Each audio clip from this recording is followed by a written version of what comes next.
सफल व्यवसाय की कहानी। रतन टाटा भारतीय उद्योगपति और टाटा ग्रुप के पूर्व अध्यक्ष एक ऐसी प्रेरणादायक शख्सियत हैं जिनकी कहानी उद्यमिता, समर्पण और दृष्टिकोण की मिसाल पेश करती है। उनका जीवन न केवल उनकी व्यक्तिगत सफलताओं का प्रदर्शन करता है, बल्कि यह भी दिखाता है कि कैसे एक व्यक्ति समर्पण और कड़ी मेहनत से सामाजिक और व्यावसायिक परिवर्तनों का नेतृत्व कर सकता है। शुरुआत और शिक्षा। रतन टाटा का जन्म 28 दिसंबर 1937 को मुंबई में हुआ था।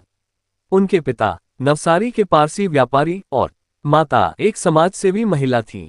रतन टाटा का परिवार व्यावसायिक पृष्ठभूमि से था, लेकिन उन्होंने अपनी पहचान अलग स्थापित करने की ठानी।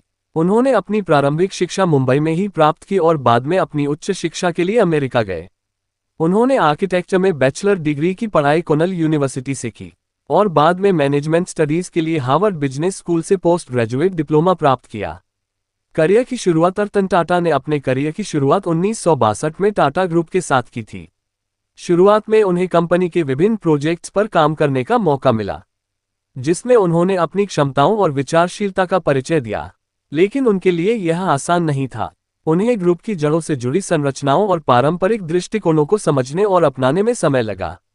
उत्कृष्ट नेतृत्व और परिवर्तन। 1971 में रतन टाटा को टाटा ग्रुप की पूरी जिम्मेदारी सौंपी गई। उनके नेतृत्व में टाटा ग्रुप ने कई महत्वपूर्ण और क्रांतिकारी बदलाव देखे।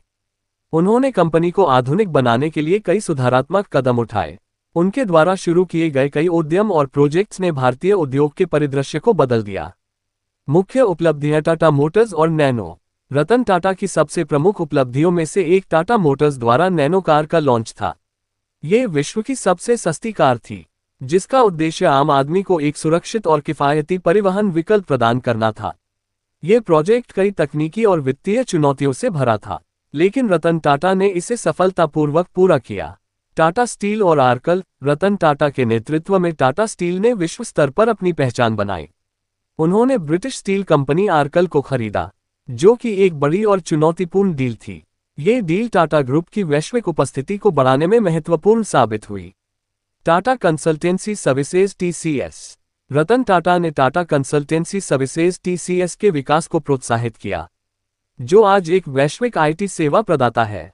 TCS ने भारतीय सूचना प्रौद्योगिकी क्षेत्र में एक नई दिशा दी और वैश्विक स्तर पर अपने पंख फैलाए। सामाजिक योगदान और परोपकार। रतन टाटा की सफलताएं सिर्फ व्यवसाय तक सीमित नहीं हैं, वे सामाजिक कार्यों में भी सक्रिय रहे हैं। टाटा ट्रस्ट्स के माध्यम से उन्होंने शिक्षा, स्वास्थ्य और सामाजिक कल्याण के क्षेत्र में महत्वपूर्ण योगदान दिया है।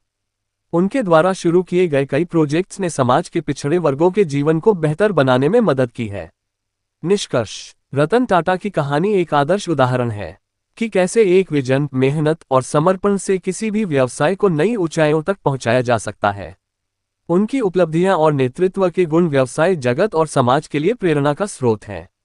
उनके योगदान और दृष्टिकोण ने न केवल टाटा ग्रुप को नई ऊंचाइयों तक पहुंचाया, बल्कि पूरे भारत और विश्व में एक सकारात्मक प्रभाव छोड़ा। रतन टाटा की सफलता की कहानी ये दर्शाती है कि सच्चे नेतृत्व और उत्कृष्टता की प्राप्ति के लिए ठान लेना और कठिनाइयों का सामना करना आवश्यक है।